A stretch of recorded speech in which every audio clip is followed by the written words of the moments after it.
Welcome to Dance Brain, where we talk about the beauty of partner dancing, and I'm here with Jen. Hello, Jen. Hello, Jason. Thanks for coming here. Happy to. Thanks for speaking with me. Yeah, it's a beautiful day out.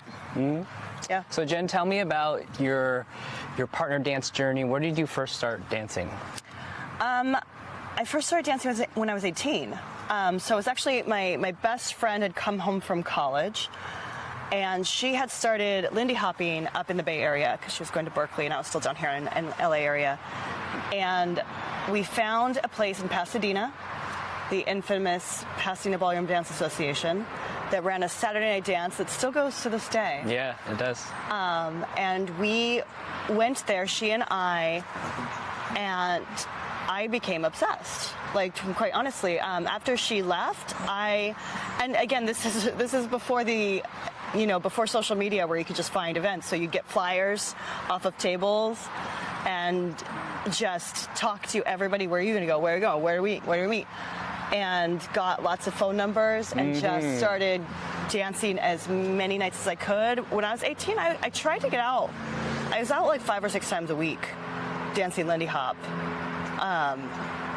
Because it was quite the obsession for the young version of me. And it must have been interesting, a different dynamic where there was no social media, so you had to learn by word of mouth and contact information and phone numbers. Yeah, like I said, there were lots of flyers you would pull off of tables, so they'd have just tables full of flyers of events where you could go. We followed a band for a while, me and my friends. So if this band, a swing band, was playing, they would let us know their next gig, and we just show up and dance to that. And then just a few friends, you'd get their numbers and where are you guys going? Where are you going to be at? And it was a difficult time actually to get out and dance and find things, because you really had to ask around and be willing to gather flyers and just ask people. And take chances, right? You would go to an event and maybe it wasn't for you, but you had to go and try it out to figure it out, right? Yes, and probably a good chunk of naivete played into it. Yeah. I don't know that I'd be as bold. I don't have to be, but at 18, I was bold enough to. And sometimes I'm like, I probably shouldn't have done that as a young 18-year-old girl, but it did work out for me okay in the long run. What made swing dancing the dance for you at the time? I mean, I think it was just the first dance I was exposed to be honest. I think almost any dance probably would have triggered this in me. I just, I liked a lot of the elements of it.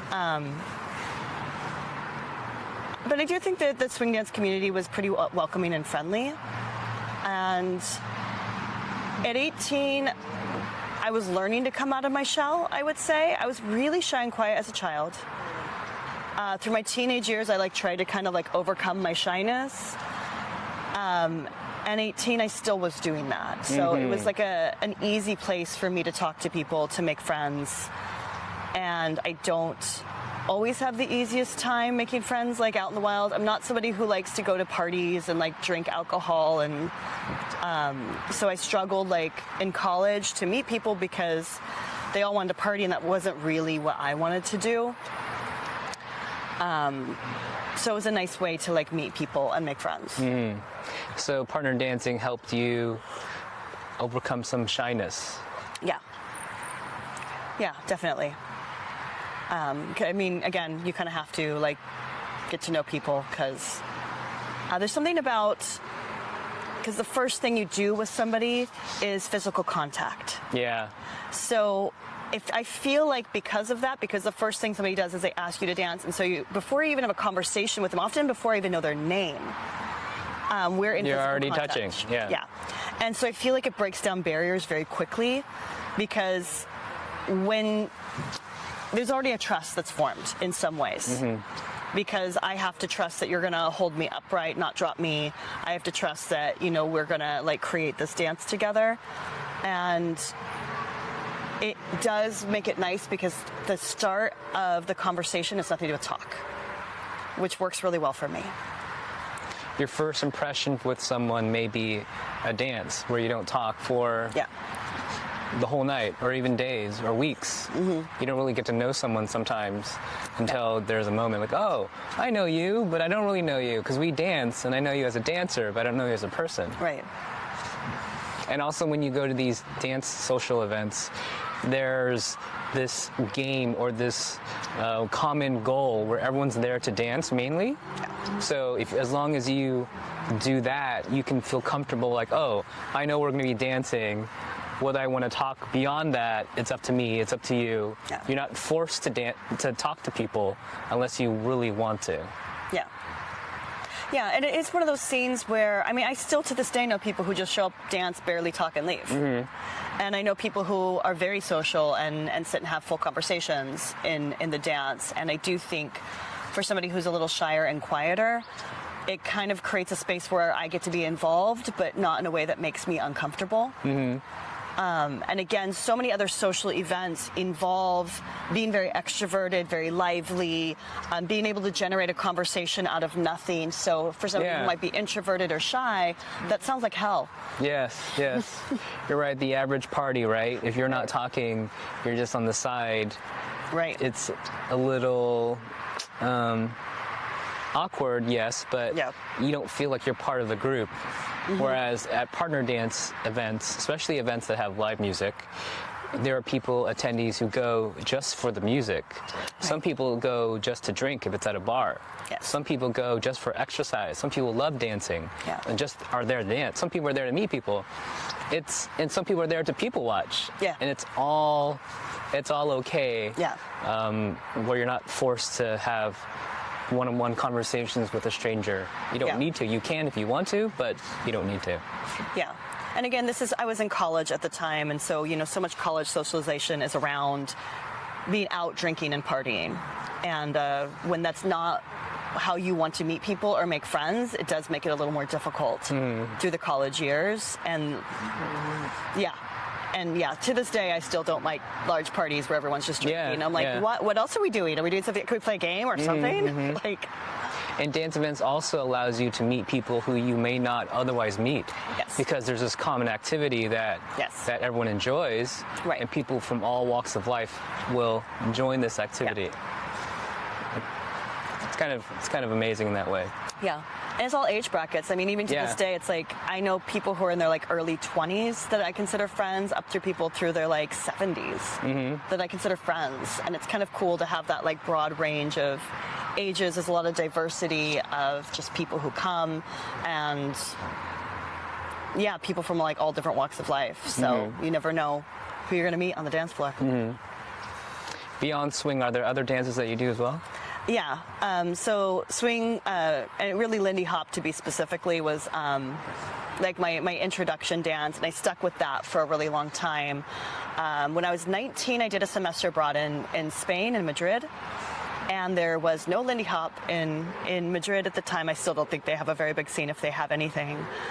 And so I started salsa dancing when I was there, because there's a lot of salsa, a lot of bachata and cumbia. So again, kind of didn't know how to socialize. I also don't speak Spanish fluently. I am a very poor Spanish speaker, but made some friends through dance. Actually, one of the girls who was studying abroad with me also was a swing dancer, and we went to a salsa club, and we were messing around swing dancing, and that's how I met two people who are natives from Madrid.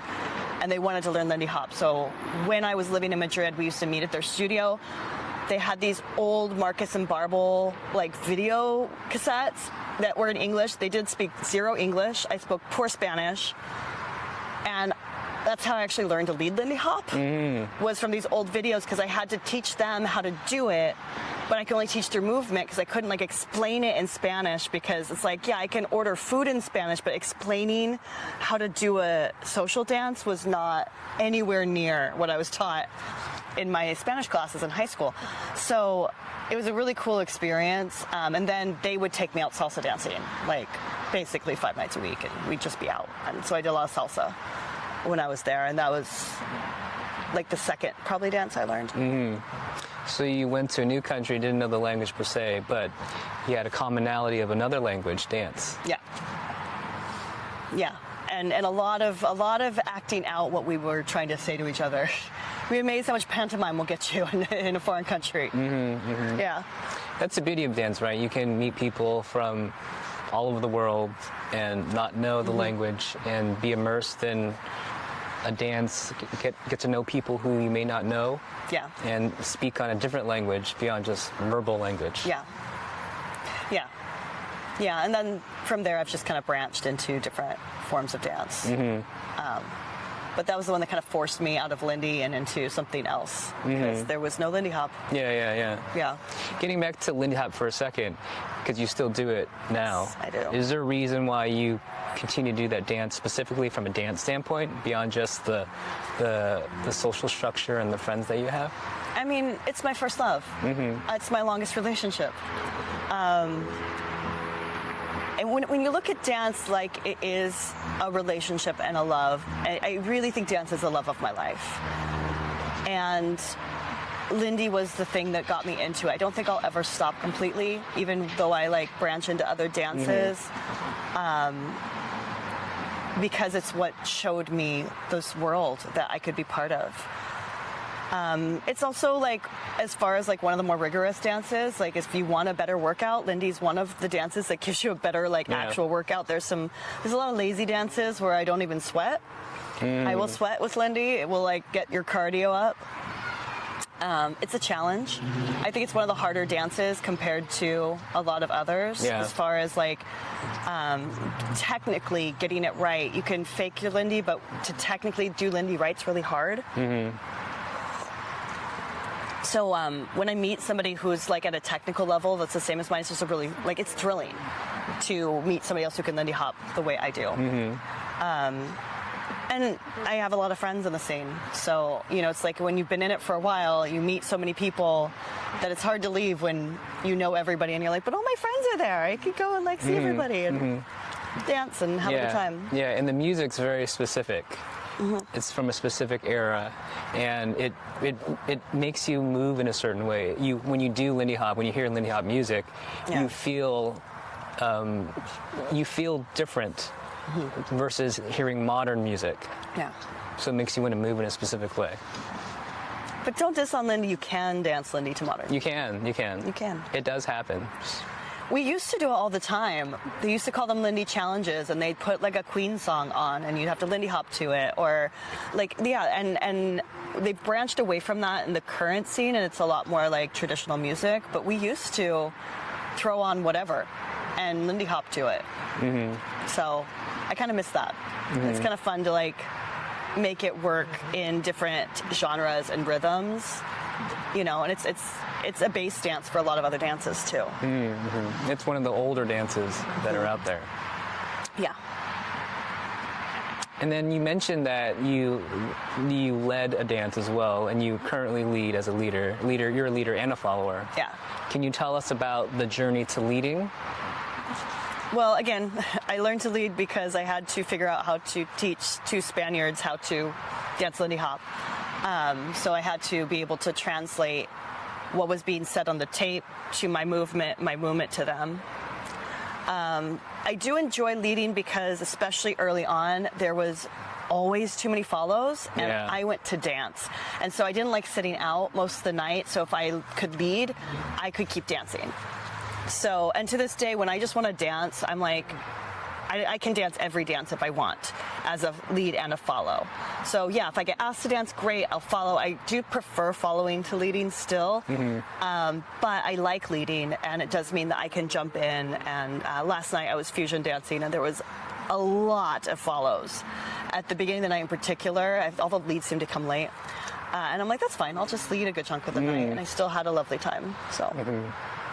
Because you can lead and follow, you can literally dance with everybody in the room. Yeah. Which is awesome. Yeah. It is awesome. And again, if the goal that you have is I want to get there and I really want to just dance the whole night, this always gives you that opportunity. Again, the golden magic number is always when it's about even follows and leads and everyone feels like they're dancing a lot, but that doesn't happen in a lot of dance events. There's usually a skew on one direction. I've been in places where there's too many follows. I've been in places where there's too many leads. Both of them are kind of horrible. Because if there's too many leads and you're one of a few follows, if you want to sit out, you can't. Everyone's after you. It gets very aggressive, which I get, because I've been on the flip side where it's too many follows and I feel bad for the leads and they're all sweaty and they can't sit out. So it's nice to do both because, yeah. again, especially if that's your goal, is I want to go, I want to dance. Yeah. Yeah. In an ideal world, everyone would be a lead and follow, or a switch dancer, which we'll talk about in a moment. Yeah.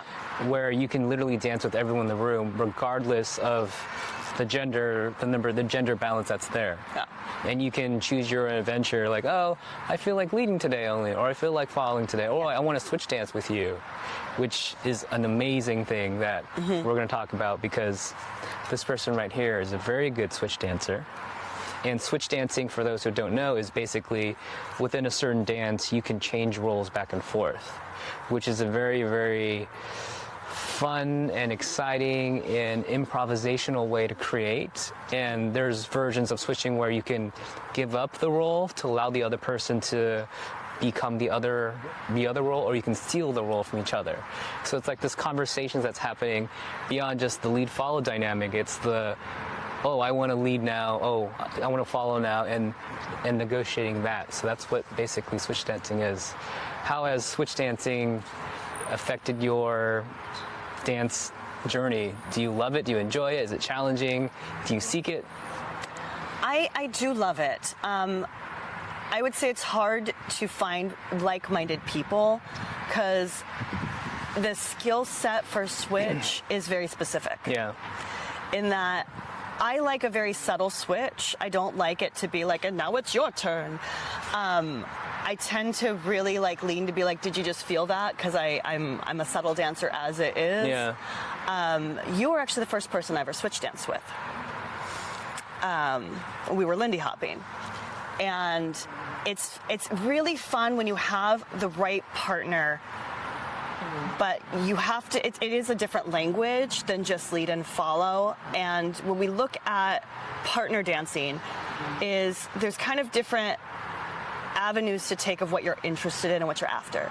So I know follows who just want to follow. They don't want to think. They just want the lead to have control and turn me, do this.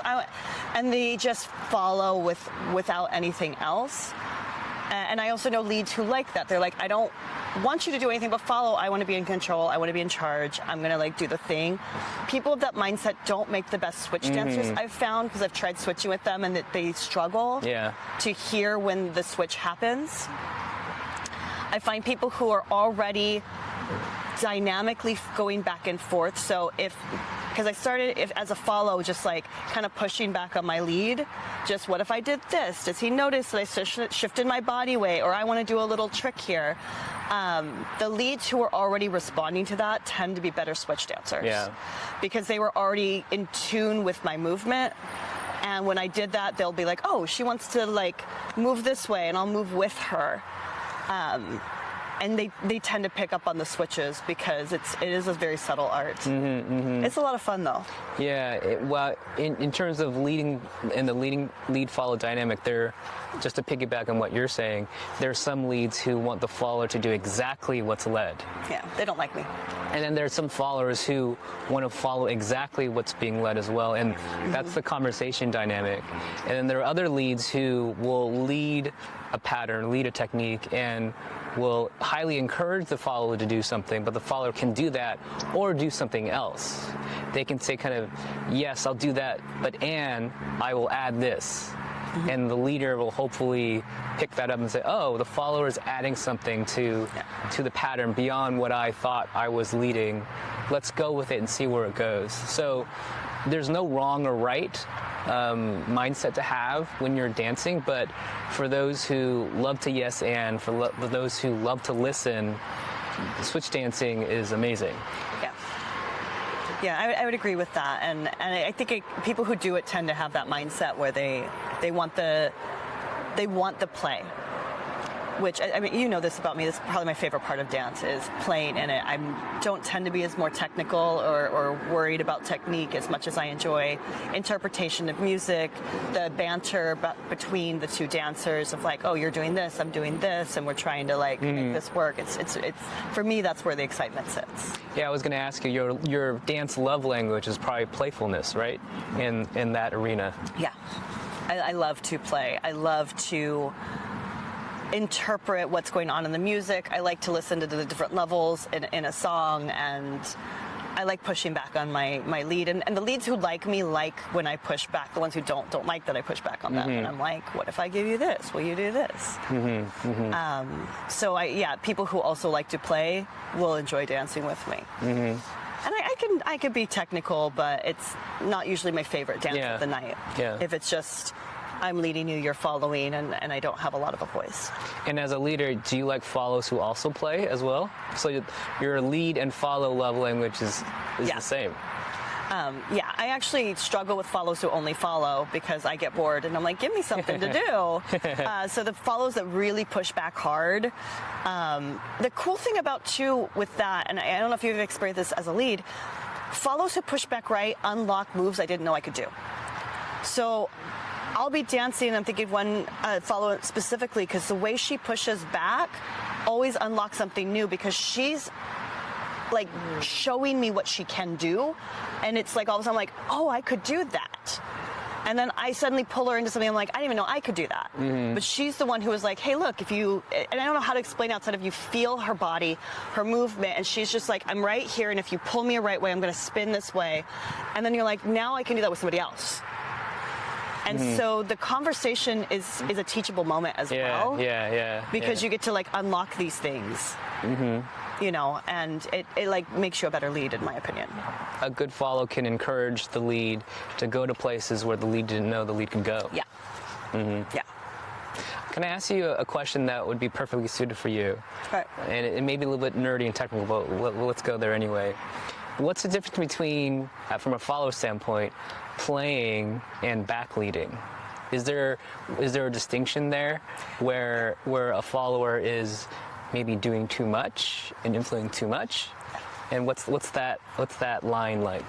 I mean, it's a line that's really hard to figure out.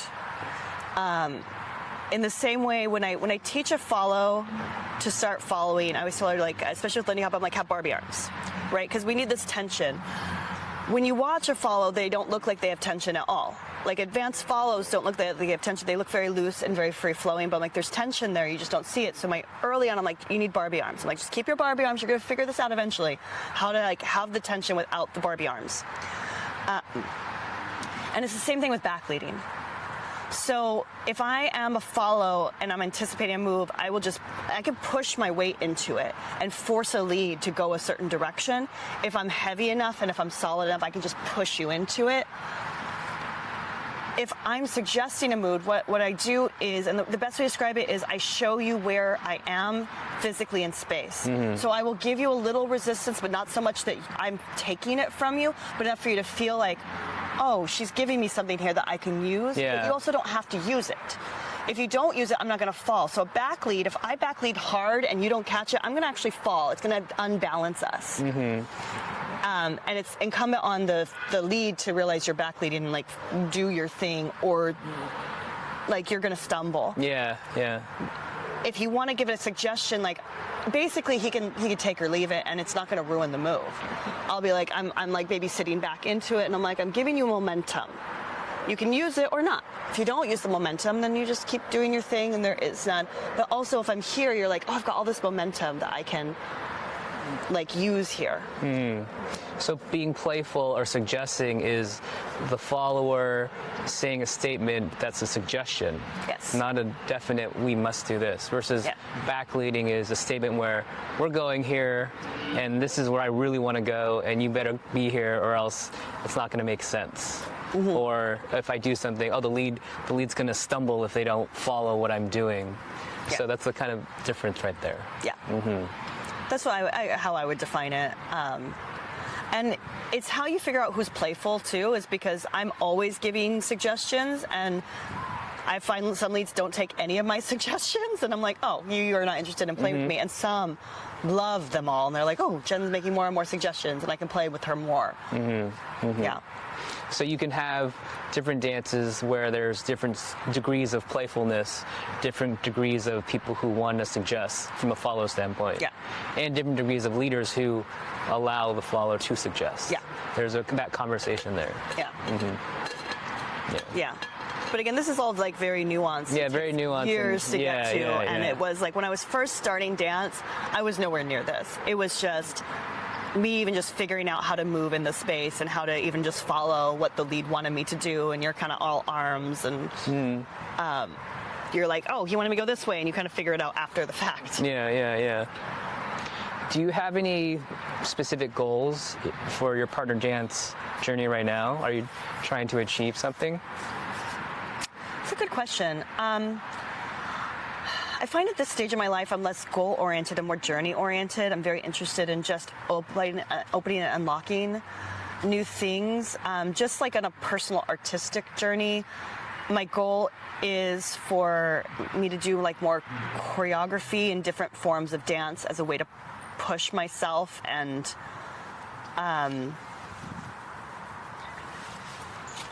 like create something I haven't done before. Because I can follow pretty well, but at some point I need to actually like hunker down and just like have somebody who is a professional like teach me one-on-one.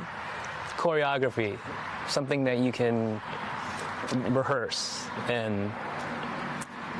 Yeah, I mean, the goal is, and again, this is like separate from my dance, is I'm also writing music, and the goal is to make like music videos with partner dancing, because I don't know anyone else who really does partner dance music videos. And since I already do it and I enjoy it, and it's kind of then a way to, I could like highlight different dances. I could do a hustle to one of my songs. I could do West Coast swing. I could do a Lindy Hop. That's hopefully my next goal is a music video with a Lindy Hop. And it'd just be a way then to like get a team, choreograph a routine, run it for the thing, but then also hopefully push to learn like new skills, which I don't have. So your partner dance journey has pushed and influenced your life outside of dance and your other creative and artistic endeavors. Not yet. I would like it to. Right now, because I mean, I've only written one song so far, and so this like very new in my like songwriting career. So I would like to see how they interplay, but they haven't gotten to yet. Has dance affected your life outside of dance at all? Absolutely. Like, I don't even know how to begin to answer that, because I feel like it's one of the greatest influences on my life. I start with, like, most of my friends I've met through dance. I mean, probably like 80% of my friends are dance friends, which is astronomical. And I think about when I work with people in my profession, how many people are so isolated and alone, and it's hard to make friends as an adult. So a lot of people, when we look at like a friendship journey, most people make, it's like you're in elementary school, you're thrown together with a bunch of kids your age, it's easy to make friends, you're little, everyone's friends. But that happens all through college. So even when you go to college, you're thrown together with a group of people all about your age, all kind of in the same boat. We're all in college, learning new things. Most of us don't know people. And so you're given all these situations where it's so easy to make friends, you fall into friendship. Yeah. Right? And it's just like, oh, there's just people my age and we all are going to hang out and do things. You hit your professional career. So when you leave college, everything starts to get complicated. Because for one thing, you enter a job market and you might be the only person your age at your job. You might be working with a bunch of people who are 20 years older than you, and you can make friends, but we're in very different life cycles. Meaning if I'm 25 right out of college and you're 45 married with 2 children, we could be friends, but we're probably going to hang out. Like, you're not going to want to go late night dancing with me. You need to get home and get the babies to bed, which is, again, fine. But you're not guaranteed those kinds of friendships as you age. So a lot of people struggle. And we see this in the data. Like, you can look all of the stats up on like this loneliness and epidemic that's happening, particularly with men in our country, and how people are struggling to make contact and make friendships. Dance has been an avenue for me that has just opened those doors wide open.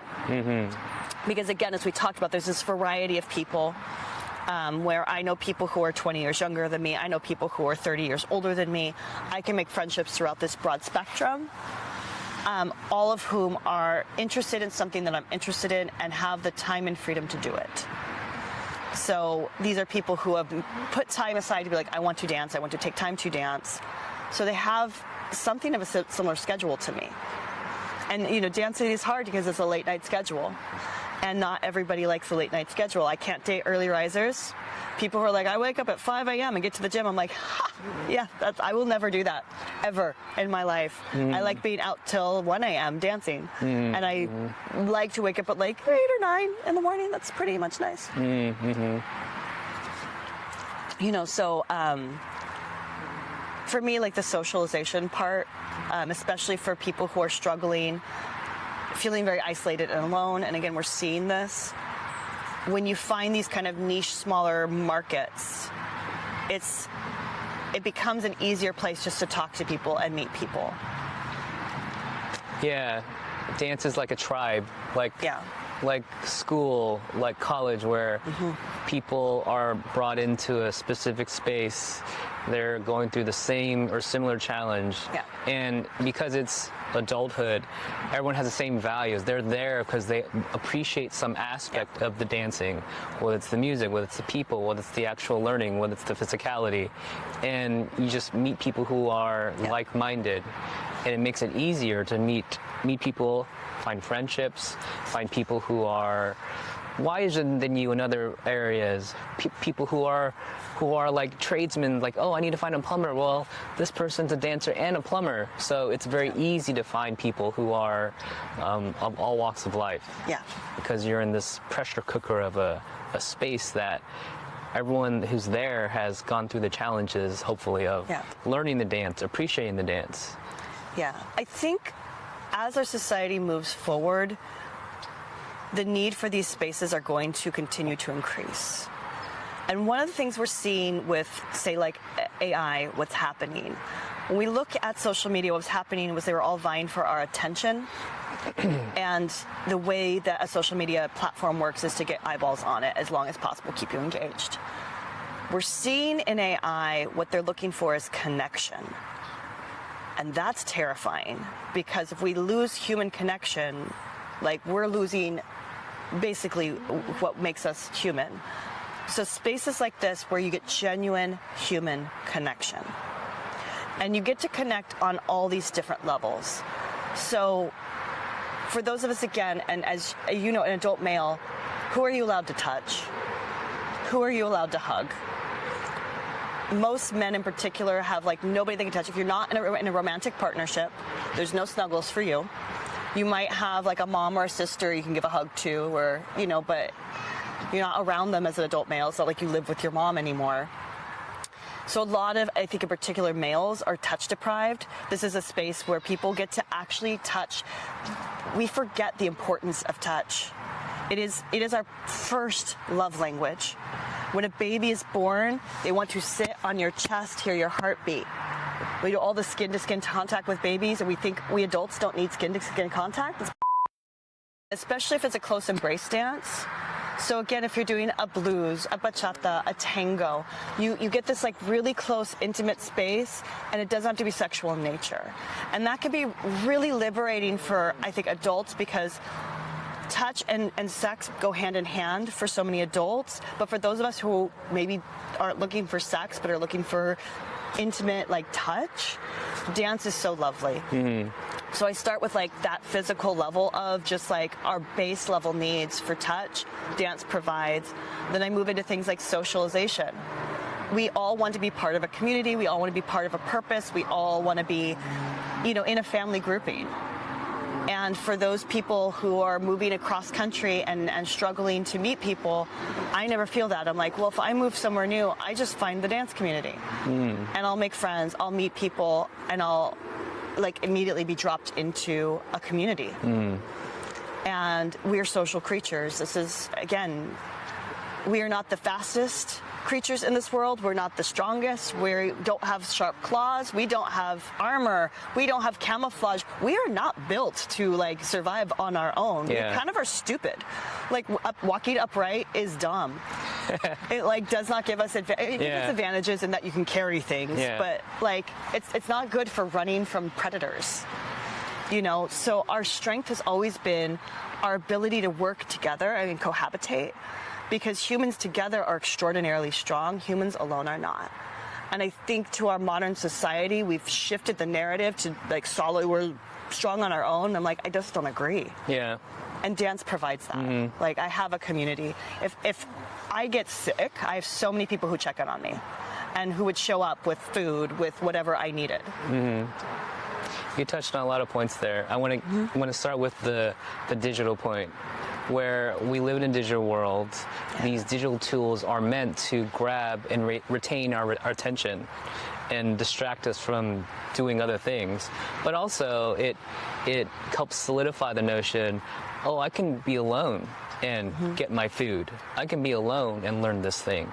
I can be alone and work, right? Whereas dance, it's the opposite of that. It's where you go, you're in a space, you have to use your senses to really challenge yourself and grow and explore and create. Whereas you can do that digitally with many different types of entertainment and platforms, but going in person to dance is something that is the opposite of that and something that we all really need right now. And when we talk about the importance of partner dancing, I can learn to dance jazz in the privacy of my own home. I can learn to tap in the privacy of my ballet. Partner dancing, I have to have another human. I have to have at least one other human to learn this skill. Yeah. And other dance forms can feed into that digital age of like, well, I'll just take these online ballet classes, do it in the privacy of my own home, and never talk to anybody. I'm like, partner dancing, you can't. You have to have one other person in the room with you. Yeah. And solo dancing is great. It's very beneficial.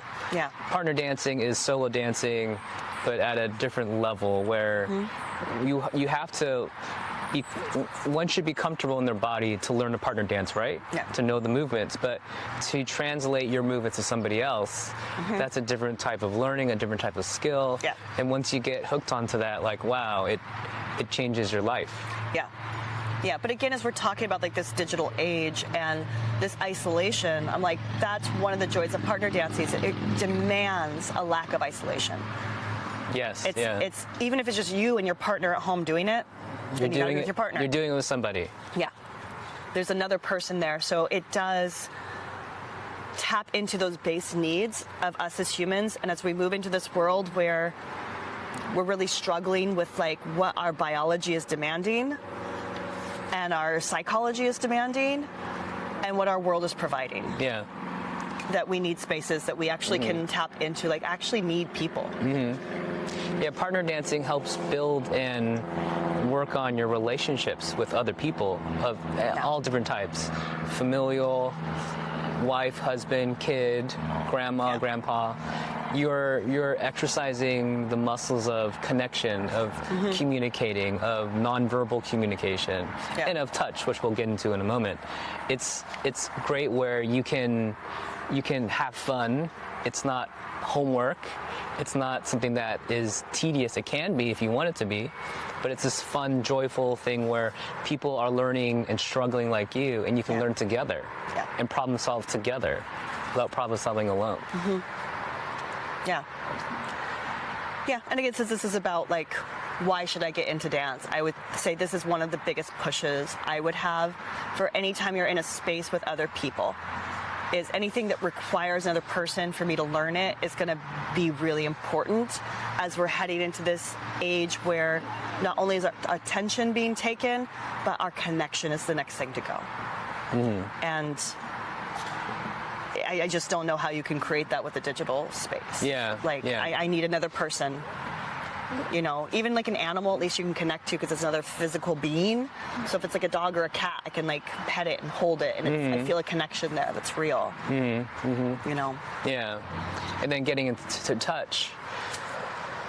Partner dancing is a space where you learn how to use and play with degrees of touch in a safe environment where people are encouraged to communicate, oh, this is not what I'm looking for, or this is too forceful, or this is right for me. Every person has a different sensitivity. Every person has a different objective when they go partner dancing. So where else better to learn how to calibrate your touch with somebody? Yeah. Yeah, and again, I think we discount the needs humans have for physical contact. And because we live in a very, again, isolated society where, touch is not encouraged, even with close friendships. I was listening to this, I never know where I hear things. I just hear things all over. But they were talking about how, like in these fantasy shows and in movies, and they like have these moments where the men come and give these big hugs. And they're like, that's part of the fantasy for the men. Is like when Frodo and Sam, after they've like destroyed the ring and they come and they like hold and they like have this like moment of intimacy between two men that is non-sexual. That's part of the fantasy for men of like, what would it be like to be so close to another man that I could just hold him and have that brotherly affection, right? Like physical brotherly affection. And hearing that was like, because as a woman, I could do that a lot easier with another woman. It's a lot of more physical touch usually between two women. Yeah. That's non-sexual. And hearing that, I'm like, geez, that must be so hard for men to live in this world where I can only touch my partner. So if I'm a single guy, like, who do I hug? Who do I even just, like, I can't hold anybody's hand. I can't, any of those, like, normal human, I can't sit on the couch and snuggle. And dance. And again, as you know, in partner dance, a lot of times men dance together.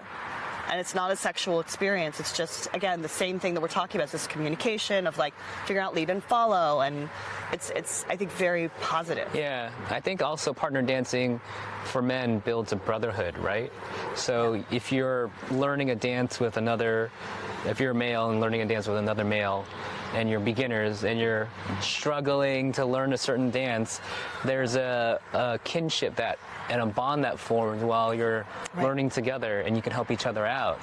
And eventually you can become successful and like, oh, I learned the move, or I won that competition. Yeah. And you feel great because you have someone with you that has shared that struggle and experience. Yeah.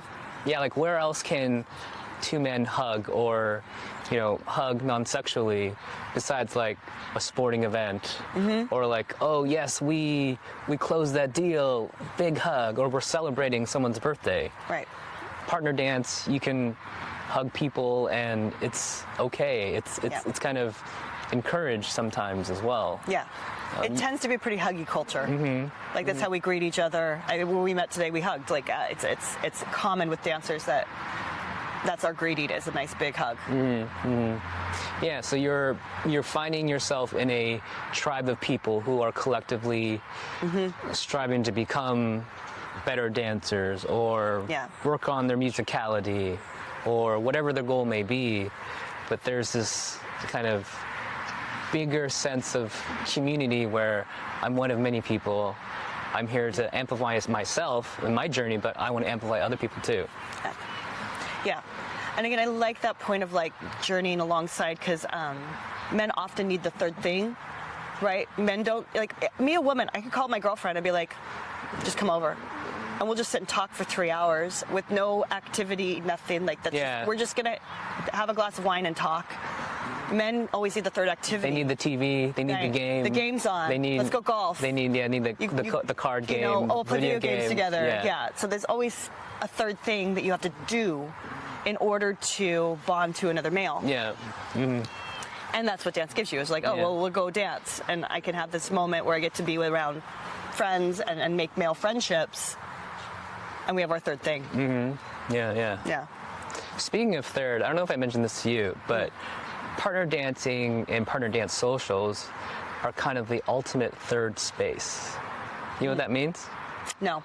So, generally speaking, people usually have two spaces that they're very used to, which is work and home. A third space is that place people gather that isn't work and isn't home, that so they can like build traditionally churches, temples, plazas. I guess school could be a third place. I don't know the technical term, but partner dance is a great third space. Yeah. Because there's people who can show up. Yeah, it may cost some money to go there, so it's not necessarily free all the time. But it's a cheap option where you can join in and dance if you want, talk if you want, Sometimes there's food. Sometimes there's drinks being served there. You can just eat and drink and watch and chat if you want to. You're not pressured to do anything, but you can dance if you want to. And I feel like, especially now in what we talked about, the digital age and in a world where people are touch deprived, partner dance spaces are perfect to kind of remedy those the lack of great third spaces in some places. Yeah, I like that. I was talking to Andrew last week at Lindy Groove, and he had been traveling, and he said it's so nice to be back home. And he was referring to the dance space as his dance home, because that's where he goes every week and where he knows everybody. And I will say, when you first start dancing, it feels very scary to enter these spaces.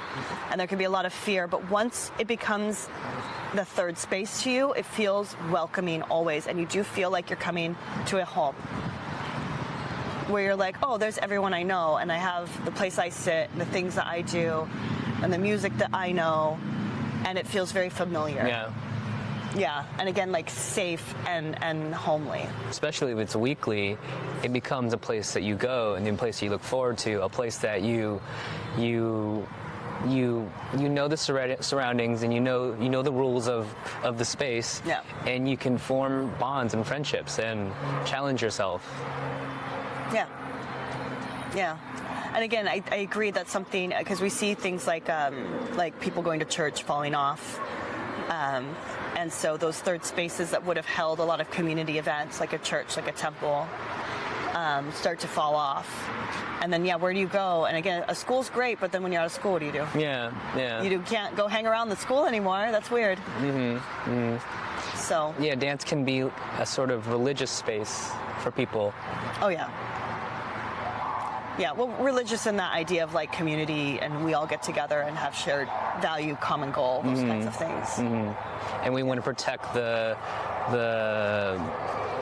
dance itself. We want to make sure that we're respectful to the dance and respectful to people who created the dance and the history behind it.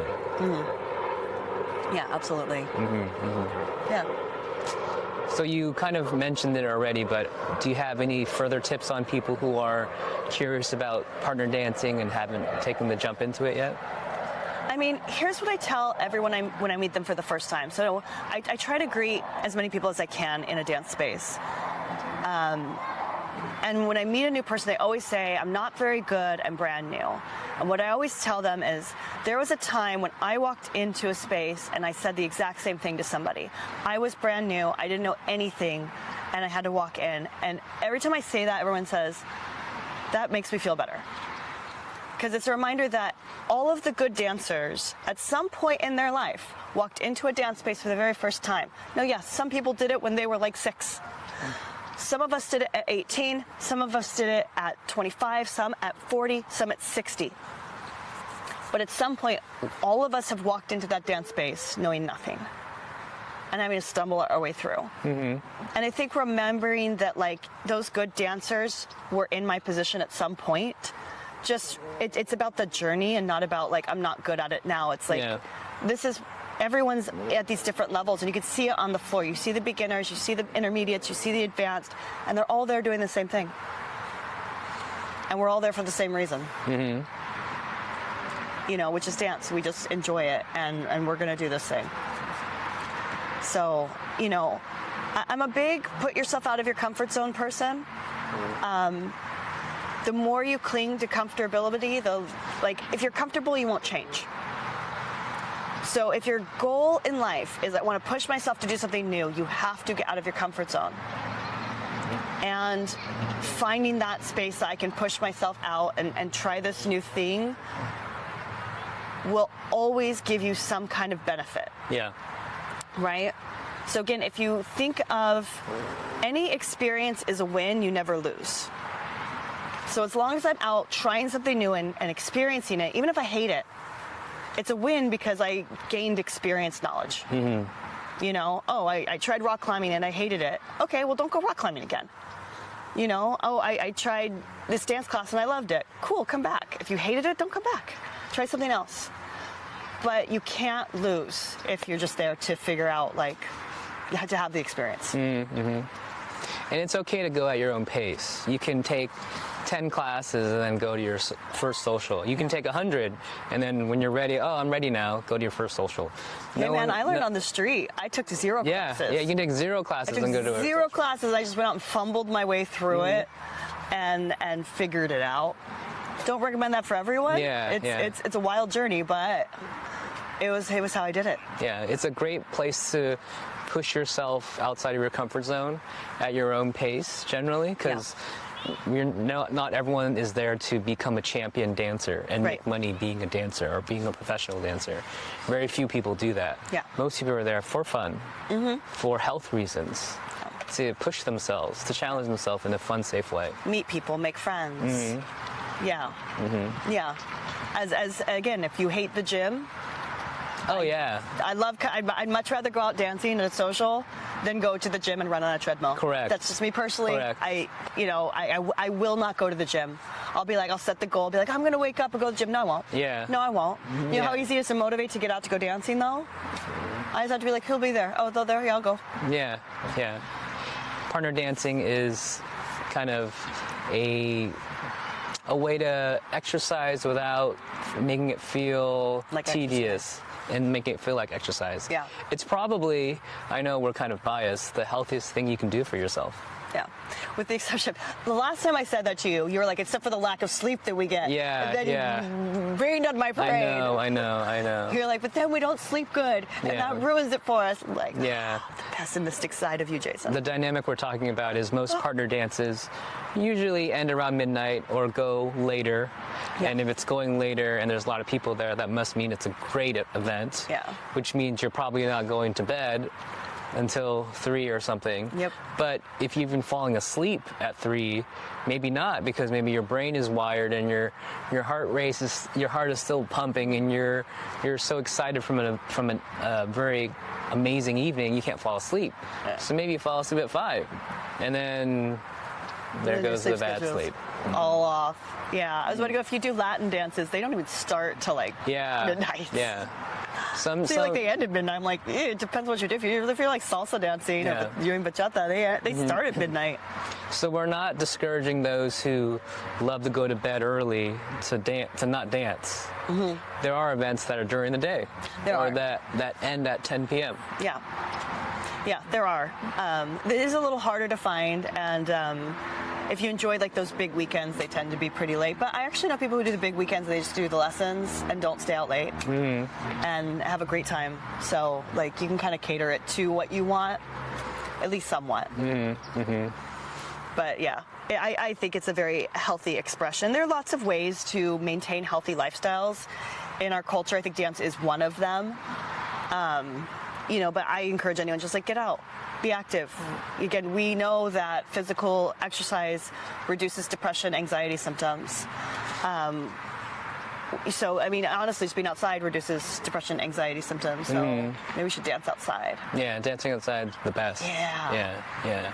You get a little extra boost of everything. Yeah. But I do think we'll be looking for like good practical solutions. We see anxiety on the rise, especially in Gen Z, like astronomically. We actually know it's linked to social media. It's happening across all countries that have social media. Anxiety is on the rise with all young people. And so we are looking for ways to help reduce anxiety. I think this is a good way to like bring people into community. Social anxiety in particular in young men is what we're seeing, generalized anxiety in young women. But again, that social anxiety, if you're feeling it, dance is a place to work on social skills, to get out, have to interact. And there's a bit of a script that makes it easy for people experiencing social anxiety. Yeah. Would you like to dance is the script. And somebody hopefully says yes. If they say no, then you move to the next person. Would you like to dance? Right? And part of removing that anxiety is movement, getting your body to move, getting exercise, tiring your body, challenging your body, strengthening your body, strengthening your muscles, making yourself more flexible. Part of that is making yourself less susceptible to anxiety because you're building your body and your mind together. Dance is great. Get out and dance. Yeah. Yeah. Yeah. That's the message that we're going to share. That's the message. Just get out and just do it. Just go dance. Well, really appreciate you for taking the time to talk. Happy to. I mean, it's just us talking formally in front of a camera instead of us talking. I mean, this is like what we talk about. This is what we talk about all the time. All the time. Mm-hmm. Uh-huh. Mm-hmm. So it's just doing it on camera. Hopefully try to pull some people into our scene. Mm-hmm. And hey, if you ever see me out dancing, grab a dance with me. And I'm happy to share information. We're in the LA area, so that's where you'll see me dancing. Yeah. Yeah. Yeah, find your dance tribe wherever you are, and take the journey. Yeah. It's really fun, and like we mentioned, very healthy for you. Yeah, highly recommend it. Mm-hmm. Yeah. Well, thank you for taking the time to watch this episode of Dance Brain, and see you on the next one. Yeah, like and subscribe.